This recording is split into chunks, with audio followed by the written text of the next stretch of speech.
Hi, പുതിയൊരു വീഡിയോയ്ക്ക് സ്വാഗതം. നമ്മൾ ഇന്ന് സാമ്പാർ പൊടി പൊടിക്കുന്ന ഒരു വീഡിയോ ആണ് ഇന്ന് നമ്മൾ ചെയ്യാൻ പോണത്. സാമ്പാർ പൊടി മാത്രമല്ല, അത് സാമ്പാർ പൊടിയിൽ എങ്ങനെ സാമ്പാർ നല്ല രീതിക്ക് വെക്കണം എന്നുള്ളതും ഞാൻ കാണിച്ചു തരാം. മെയിനായിട്ട് പരിപ്പിടാതെ നമ്മൾ എങ്ങനെ സാമ്പാർ വെക്കാനുള്ളതും കാണിച്ചു തരാം. അപ്പം നമുക്ക് വീഡിയോയിലേക്ക് പോവാം. സാമ്പാർ പൊടിക്ക് വേണ്ട സാധനങ്ങളൊക്കെ ഇതാ.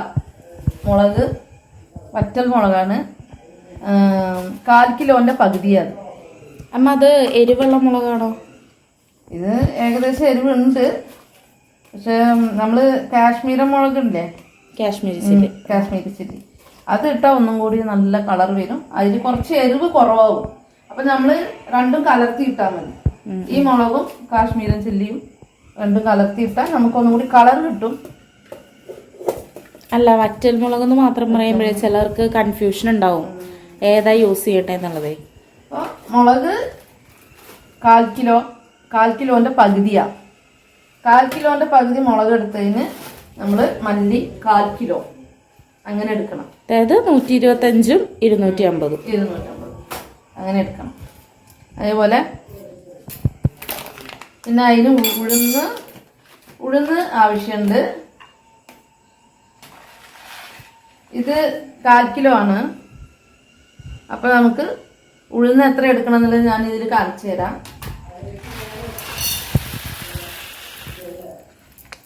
ഇതിന്റെ പകുതിയാ, 1/4 കിലോന്റെ പകുതിയാണ് ഉഴുന്ന്. ഇത് തോലുള്ള ഉഴുന്നല്ലേ? തോളിൽ ഞാനത് ഈ പൊടിക്കാനൊക്കെ നമ്മൾ ഇത് യൂസ് ചെയ്യണത് നല്ലതാണ്. എന്നുവെച്ചാൽ ഈ തൊലി നമുക്ക് അത്രയും ആരോഗ്യത്തിന് നല്ലതാണ്. അപ്പോൾ ഇതങ്ങനെ പൊടിഞ്ഞ് നമുക്ക് കഴിക്കുമ്പോൾ ഉള്ളിലും പോകുമല്ലോ. അപ്പോൾ അതിന് വേണ്ടിയിട്ട് ഞാനിപ്പോൾ ഇതാണ്, ഇല്ലെങ്കിൽ ബോൾ ഉഴുന്നാണ് സാധാരണ വാങ്ങാറ്. ഞാനിപ്പോൾ ഇങ്ങനെ പൊടിക്കാനൊക്കെ ഇങ്ങനത്തെ ഉഴുന്നാണ് ഞാൻ വാങ്ങിയിരിക്കുന്നത്. പിന്നെ ഇത് സാമ്പാർ പരിപ്പ്, അതും ഉഴുന്നെടുത്ത ആ അളവ് തന്നെ 1/4 കിലോന്റെ പകുതി.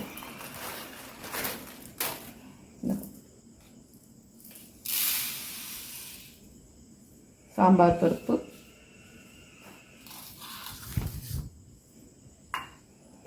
ഇത് കടലപ്പരിപ്പാണിത്. നമ്മൾ വടയൊക്കെ ഉണ്ടാക്കില്ലേ അതിൽ ആ പരിപ്പാണ് കടലപ്പരിപ്പ്. അതും 1/4 കിലോന്റെ പകുതി.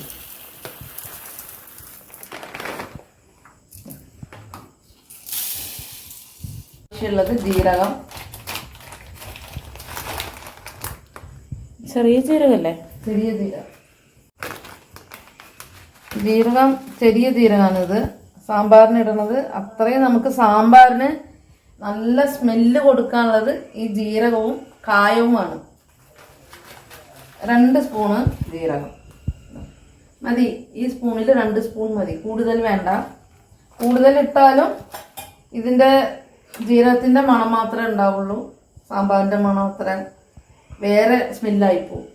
അത് കാരണം പാകത്തിന് 2 സ്പൂണ് ജീരകം. ഇത് ഉലുവ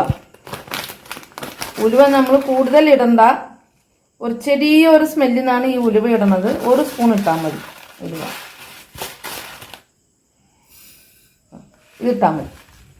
പിന്നെ ഇടുന്നത് നമ്മൾ കുരുമുളകും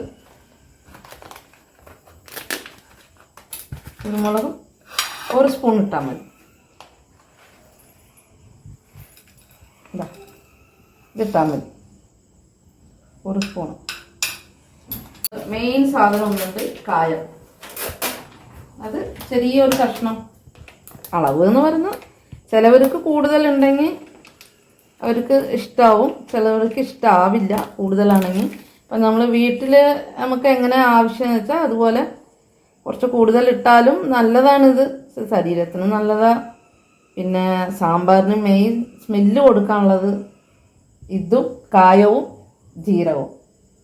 അത് മെയിനായിട്ടത് വേണം. പിന്നെ കുറച്ച് കരിവേപ്പില, ഫ്രഷ് കരിവേപ്പിലയാണെങ്കിൽ അത്രയും നല്ലത്. ഫ്രഷ് കരിവേപ്പില അത് കഴിഞ്ഞതാ കരിവേപ്പില കുറച്ച് കൂടുതൽ ഇട്ടാൽ നല്ലതാണ്. ഫ്രഷ് കരിവേപ്പില കിട്ടിയിട്ടുണ്ടെങ്കിൽ നല്ലതാ, അങ്ങനെയില്ലെങ്കിൽ കയ്യിൽ എന്താണ് ഉള്ളതെന്ന് വെച്ചാൽ അതുപോലെ ഇട്ടാൽ മതി. നിങ്ങൾ ചിലവരെടുത്ത് ഉണങ്ങിയതൊക്കെ ഉണ്ടാവും, അതും ഇട്ട് നമുക്ക് വറുത്തിട്ടല്ലേ പൊടിക്കണ്. ഉണങ്ങിയതായാലും പ്രശ്നമില്ല. ഞങ്ങളുടെ ഇവിടെ മരമുണ്ട്, അത് കാരണം ഞാൻ ഫ്രഷ് ആയുള്ളത് എടുത്തു. നമുക്കിനി വറക്കാം.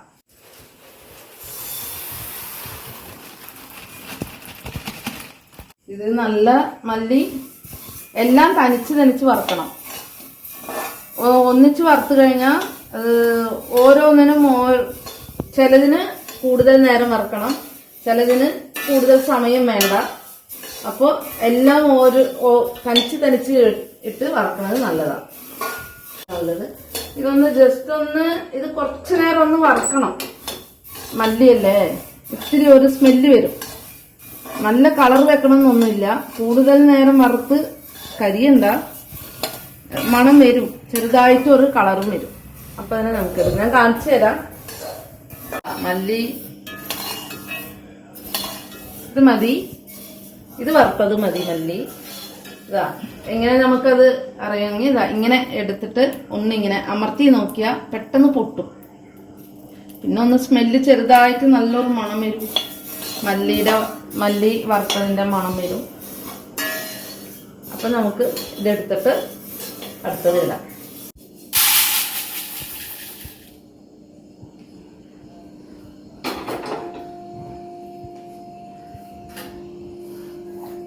അപ്പം നമുക്ക് ഉഴുന്നിടാം.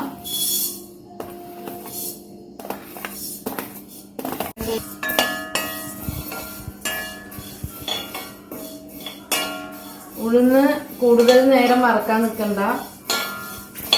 നമുക്ക് കണ്ടാൽ തന്നെ അറിയാം ഉഴുന്നിന്റെ ഈ വൈറ്റ് കളർ ഇത്തിരി ഒന്ന് മാറി വരും.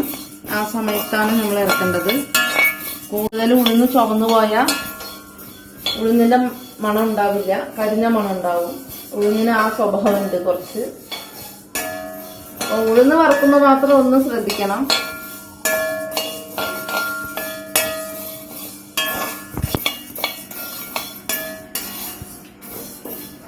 ഇതാ ഇങ്ങനെ വറുത്താൽ മതി. കളർ ചെറുതായിട്ടൊന്ന് ചേഞ്ച് ആയാൽ മതി, ഓവറായിട്ട് ചേഞ്ച് ആവണ്ട. ഇതാ ഇങ്ങനെ ഒന്ന് കൈകൊണ്ട് ഒന്ന് ലൈറ്റായിട്ട് ഇങ്ങനെ തൊട്ട് നോക്കുമ്പോൾ നല്ല ചൂടുണ്ടാവണം. അതേപോലെ വറുത്താൽ മതി. കൂടുതൽ നമ്മൾ ഈ കളർ മാറുന്ന രീതിക്ക് വറുത്തു പോയാൽ ഇതിന്റെ സ്മെല്ല് മാറിപ്പോവും.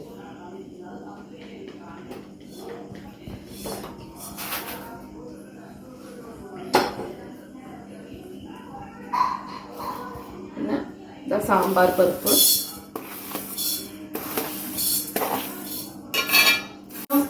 സാമ്പാറിന് പരിപ്പ് ഇടാൻ സമയമില്ല അതാവുമ്പോ നമ്മൾ പരിപ്പ് ഇടണ്ട. സാമ്പാർ പൊടി മാത്രം ഇട്ടിട്ട് ഇത്തിരി തേങ്ങ അരച്ചു കഴിഞ്ഞാൽ അടിപൊളി സാമ്പാറാവും. അതിനാണ് നമ്മൾ സാമ്പാർ പൊടി പൊടിക്കുമ്പോൾ തന്നെ സാമ്പാർ പരിപ്പ് ഇടണത്.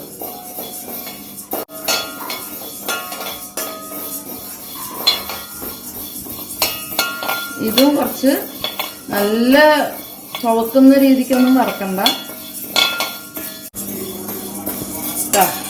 സാമ്പാർ പരിപ്പ് ഇതാ ഇത്തിരി കളർ മാറിയിട്ടുണ്ട്, കണ്ട, ഇത് മതി. ഇതിന്റെ മേലെ നമ്മൾ കളർ മാറ്റണം. ഇതെടുത്തിട്ട് വേറെ ഇടാം.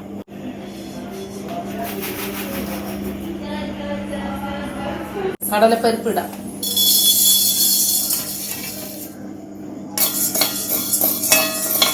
കടലപ്പരിപ്പ് ഇതാ കണ്ട അടിപൊളിയായിട്ട് നമുക്ക് പാകത്തിന് കിട്ടിയിട്ടുണ്ട്.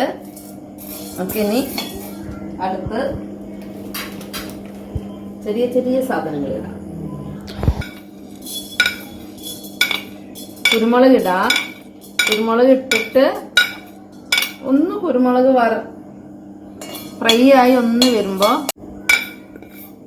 ഉലുവ,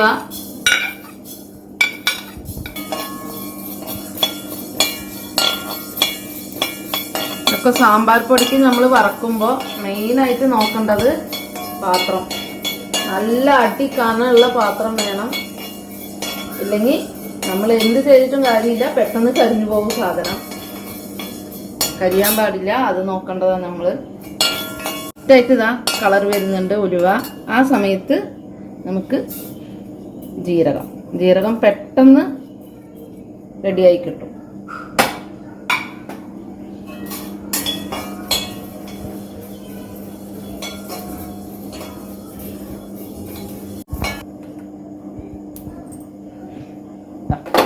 മതി, ഇത് നമ്മൾ എടുക്കാറായി. ഇതാ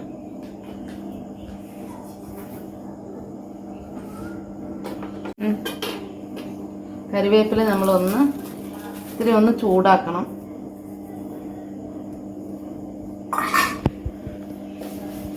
ഇത് വേഗം ചൂടാകും. ഈ പാത്രം ഇതിന് ഇണ്ടാലിയ പാത്രം എന്നാ പറയുക. ഈ ചീനച്ചട്ടി വന്നിട്ട് നല്ല കനമുള്ളതാണ്. എടുക്കുമ്പോ തന്നെ നമുക്ക് നല്ല വെയിറ്റ് ഉള്ളതാ.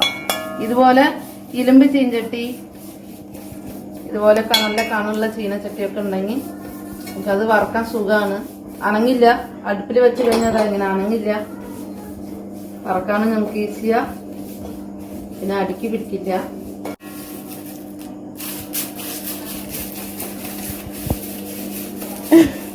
കറിവേപ്പില വറക്കാനായിട്ട് പുതിയ ആളെ കിട്ടി. മോന് ഹെൽപ്പിന് വന്നതാ മനു.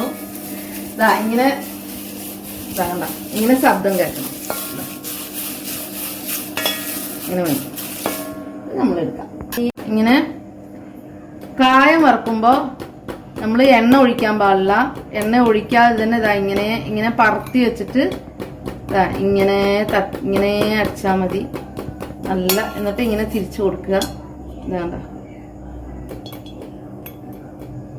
നല്ല ഇങ്ങനെ എണ്ണയിലിട്ട് വറുത്ത പോലെ തന്നെ വരും. എണ്ണ നമ്മൾ ഒഴിക്കാൻ പാടില്ല ഞാൻ പറഞ്ഞത് കാരണം എന്താണെന്ന് വെച്ചാൽ പൊടി കുറച്ച് ദിവസം ഇരുന്ന് കഴിഞ്ഞാൽ, സാമ്പാർ പൊടി കുറച്ച് ദിവസം ഇരുന്ന് കഴിഞ്ഞാൽ എണ്ണയുടെ ഒരു മണം ഉണ്ടാവും. അപ്പോ അതാണ് നമ്മളിപ്പോ വറുത്തതിൽ ഒന്നിലും എണ്ണ ഒഴിച്ചിട്ടില്ല. അതേപോലെ തന്നെ കായത്തിലും എണ്ണ ഒഴിക്കാൻ പാടില്ല. എണ്ണ ഒഴിക്കാതെ തന്നെ ഇത് അടിപൊളിയായിട്ട് നമുക്ക് വറുത്തെടുക്കാം. ഞാൻ കാണിച്ചു തരാം എങ്ങനെയാന്നുള്ളത്.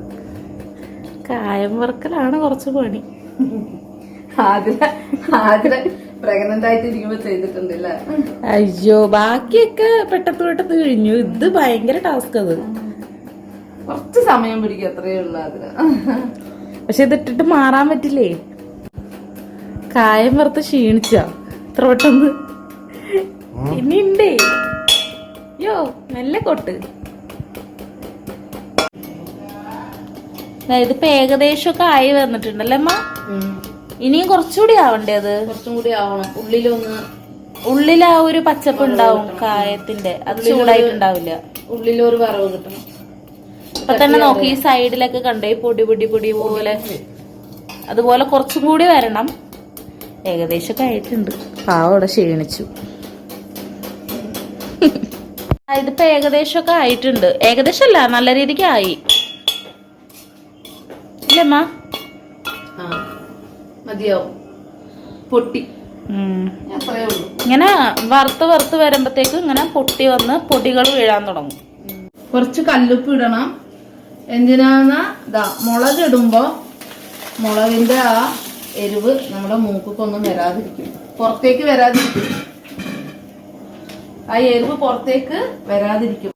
കല്ലുപ്പിട്ട് കഴിഞ്ഞാൽ മുളകിന്റെ എരിവ് പുറത്തേക്ക് വരില്ല. പിന്നെ വേറൊരു കാര്യമുണ്ട്, നമ്മൾ പൊടിക്കുന്ന സാമ്പാർ പൊടിക്ക് ഇത്തിരി ഉപ്പിന്റെ ഇത് വേണം. എന്താണ് കേട് വരില്ല. ആയിട്ട് നമുക്ക് തീരുന്ന വരെ നമ്മൾ ഫ്രിഡ്ജിലൊന്നും വെക്കേണ്ട ആവശ്യമില്ല. പുറത്ത് വെച്ച് തന്നെ യൂസ് ചെയ്യാം. എണ്ണ ഒഴിച്ചിട്ടില്ല. പിന്നെ കേട് വരാതിരിക്കാൻ എന്താ ഉപ്പ് ഇട്ടിട്ടുണ്ട്. മഞ്ഞപ്പൊടി നമ്മൾ സാമ്പാറിൽ ഇട്ടാൽ മതി. അങ്ങനെ ഇല്ലെങ്കിൽ മഞ്ഞപ്പൊടി ആവശ്യമുള്ളവർ മഞ്ഞക്കിഴങ്ങ് വാങ്ങി ഇതിൻ്റെ ഒപ്പം തന്നെ ഒന്ന് ചൂടാക്കിയിട്ട് പൊടിക്കാൻ കൊടുക്കാം. ഇത് ഞങ്ങൾ മിക്സിയിലാണ് പൊടിക്കുന്നത്. അത് കാരണം മഞ്ഞക്കിഴങ്ങ് മിക്സിയിൽ അങ്ങനെ പൊടിയില്ല. മില്ലിൽ കൊടുക്കുന്നവരുണ്ടാവുമല്ലോ പൊടിക്കാൻ, അവരാണെങ്കിൽ മഞ്ഞക്കിഴങ്ങ് ഒപ്പിട്ടിട്ട് ഒന്ന് ചൂടാക്കി അരിയിടാം. നമ്മൾ പിന്നെ സാമ്പാറിന് ഞാൻ കൂടുതലും മഞ്ഞൾ ഇടാറില്ല, മിക്സിയിൽ കൊടുക്കുന്ന കാരണം. മഞ്ഞപ്പൊടി ഇട്ടോളൂ. ഞാൻ സാമ്പാർ വെക്കുമ്പോൾ മഞ്ഞപ്പൊടി ഇട്ടോളൂ. മുളക് റെഡിയായി. ഇതാ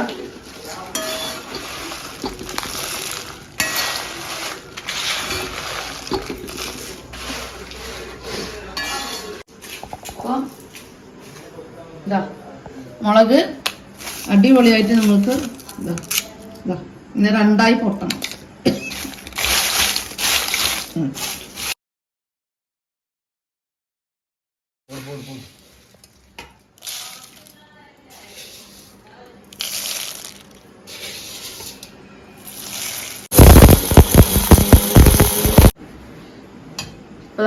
എല്ലാം കഴിഞ്ഞു, പൊടിച്ചു കഴിഞ്ഞു. ഇതാ പിന്നെ മിക്സിയിൽ പൊടിച്ചാൽ തന്നെ നമുക്ക് നല്ല രീതിക്ക് പൊടിഞ്ഞ് കിട്ടും. നല്ല സൂടാണ് കയ്യിൽ. പൊടിച്ചതല്ലേ, ഇപ്പൊ പൊടിച്ചിട്ടല്ലേ. നല്ല ചൂട് പോയിട്ട് വേണം, പൊടി നല്ല തണുത്തിട്ട് വേണം ഡബ്ബയിലിട്ട് വെക്കാൻ. ഇതില് ഇനി അടുത്തത് വെണ്ടയ്ക്ക സാമ്പാർ വെച്ച് നമുക്ക് ഞാൻ കാണിച്ചു തരാം. എന്നാൽ നമുക്ക് ഈ പൊടി ഇതാ ഇത്രയും പൊടി ഉണ്ടാവും.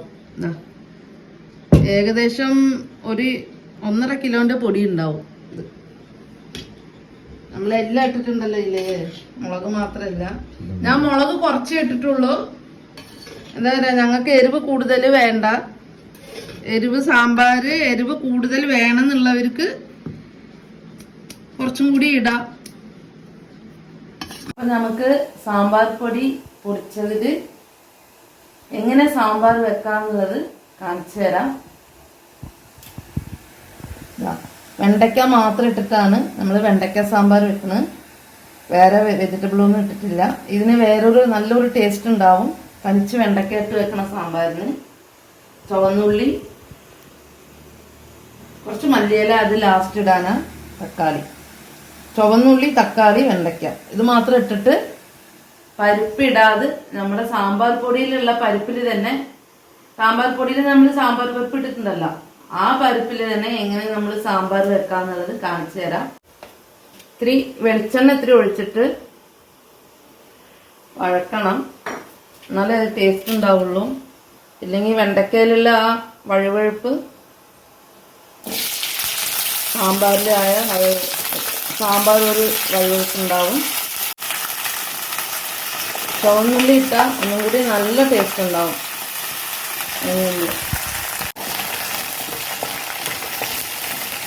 വെണ്ടയ്ക്കയും ചുവന്നുള്ളിയും കൂടി ഇതാ വെളിച്ചെണ്ണയിൽ നല്ല വഴങ്ങി കിട്ടിയിട്ടുണ്ട്. നമുക്ക് സാമ്പാറിന് സാമ്പാർ പൊടി റെഡിയാക്കാം.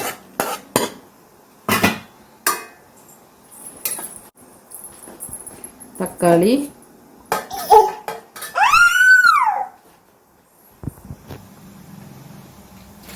സാമ്പാർ പൊടി.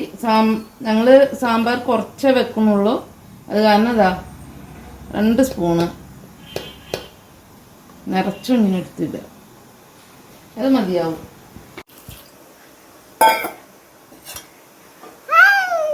മഞ്ഞപ്പൊടി, ഇത്തിരി കല്ലുപ്പ്. ഞാൻ എൻ്റെ അളവ് ഈ കയ്യിലാണ് എടുത്തിടാറ്. ഉപ്പ് നിങ്ങൾക്ക് ആവശ്യമുള്ളത് ഇട്ടാൽ മതി. പിന്നെ നമ്മൾ സാമ്പാർ പൊടി പൊടിക്കുമ്പോൾ മഞ്ഞപ്പൊടി, മഞ്ഞക്കിഴങ്ങിട്ട് പൊടിച്ചിട്ടില്ല. ഞങ്ങൾ മഞ്ഞക്കിഴങ്ങ് തനിച്ചാണ് പൊടിച്ച് വെക്കാറ്. ഇതാ അപ്പോൾ അത് തനിച്ചിട്ടാൽ മതി. സാമ്പാറിന് ഇതാ ഇങ്ങനെ കലക്കി വെച്ചിട്ടുണ്ട്. ഇനി ഇതിൽ നമ്മൾ തേങ്ങ ഇത്തിരി വറുത്തരച്ച് ചേർക്കുമ്പോൾ നമുക്ക് സാമ്പാറിന്റെ കറക്റ്റ് ആ കട്ടി കിട്ടും. ഞങ്ങൾ കുറച്ച് സാമ്പാർ വെക്കണ കാരണമാണ് സാമ്പാറിന് പരിപ്പിടാത്തത്. കുറച്ച് കൂടുതൽ സാമ്പാർ വെച്ചിട്ടുണ്ടെങ്കിൽ ഇത്തിരി പരിപ്പ് വേവിച്ചിടേണ്ടി വരും. സാമ്പാറിന് പരിപ്പ് ഇട്ടില്ലെങ്കിലും നമുക്കിതാ സാമ്പാർ കണ്ടില്ലേ, പകുതി തിളയ്ക്കുമ്പോഴേക്കും നമുക്കിതാ കട്ടി കൊടുക്കണം. കണ്ടില്ലേ, വെളിച്ചെണ്ണ ഒഴിച്ചിട്ട് തേങ്ങയിൽ ഒന്നും ഇടണ്ട. വേണമെങ്കിൽ ആവശ്യമുണ്ടെങ്കിൽ കരിവേപ്പില മാത്രം ഇട്ടാലും മതി, ഇല്ലെങ്കിൽ വേണ്ട. എല്ലാം നമ്മൾ സാമ്പാർ പൊടിയിൽ ഇട്ടിട്ടുണ്ട്, എല്ലാ സാധനവും ഇട്ടിട്ടുണ്ട്. പിന്നെ ചിലവർക്ക് കായം കുറച്ചും കൂടി വേണമെന്നുണ്ടെങ്കിൽ നമ്മളിതാ ഇങ്ങനെ തേങ്ങ വറക്കുമ്പോൾ ഇട്ടാലും മതി. ഈ പരുവത്തിൽ അതാ ഇങ്ങനെ വറുത്തെടുക്കുക. കുറച്ച് ഇങ്ങനെ കളർ ഇങ്ങനെ ആവണം, നല്ല സാമ്പാറിന് നല്ലൊരു സ്മെല്ല് ഉണ്ടാവും. എന്നിട്ട് ഇതിൻ്റെ ഇത് അരച്ചിട്ട് കുറച്ച് പുളിൻ്റെ അരത്തി ഒഴിച്ചു കഴിഞ്ഞാൽ സാമ്പാർ റെഡി. ഒഴിച്ചു കൊടുക്കാം. ഒഴിച്ചിട്ട് പാകത്തിന് നമുക്ക് വെള്ളം മിക്സി ജാറൊന്ന് കഴുകി ഒഴിക്കുമ്പോൾ കറക്റ്റ് വെള്ളം കിട്ടും.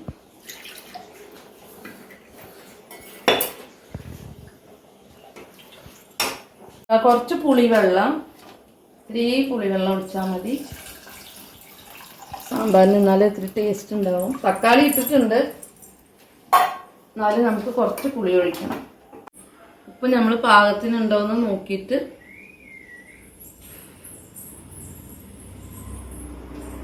ഉപ്പ് പോരാ കുറച്ചിടാം.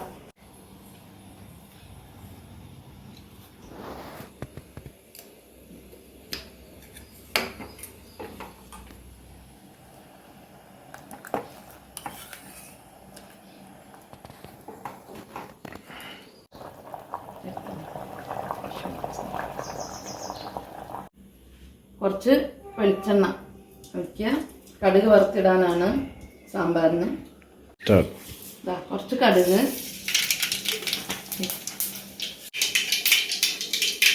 ഒരു 2 വറ്റൽമുളക്,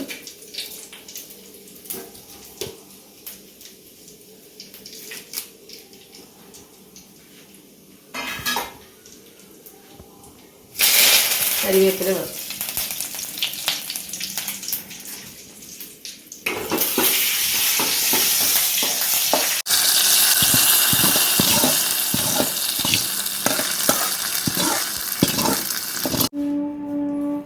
ഫൈനലായിട്ട് മേലെ കുറച്ച് മല്ലിയില ഇട്ട് കൊടുക്കുക. ഇതാ സാമ്പാർ റെഡിയായി.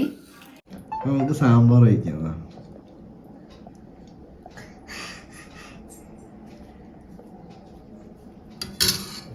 കഴിച്ചു നോക്കെ. ഇന്നലെ കുടിച്ച സാമ്പാർ കൂടിയാണ്. എങ്ങനെയുണ്ട് മനു? അടിപൊളിയുണ്ട്. സാമ്പാർ പൊടി നല്ല സാമ്പാറിന്റെ ഫ്ലേവർ ഉണ്ട്, കളറും ഉണ്ട് അല്ലേ? നന്നായിട്ടുണ്ട്. ഇന്നത്തെ വീഡിയോ ഇത്രയേ ഉള്ളൂ. വീഡിയോ ഇഷ്ടമായാൽ ലൈക്ക് ചെയ്യുക, ഷെയർ ചെയ്യുക, സബ്സ്ക്രൈബ് ചെയ്യുക. എന്തെങ്കിലും സംശയം ഉണ്ടെങ്കിൽ കമന്റ് ബോക്സിൽ അറിയിക്കുക. അപ്പോൾ അടുത്തൊരു വീഡിയോയിൽ നമുക്ക് കാണാം. ബൈ.